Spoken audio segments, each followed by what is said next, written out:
τη στείλω από πίσω μου.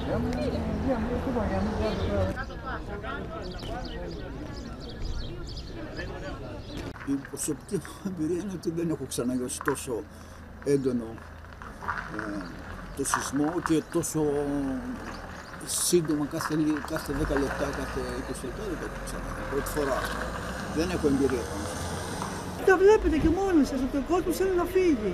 Γιατί δεν υπάρχει διαφυγή. Δηλαδή, αν ομιγέννητο γίνει κάτι στον Αθηνό, έχουμε αποκλειστεί.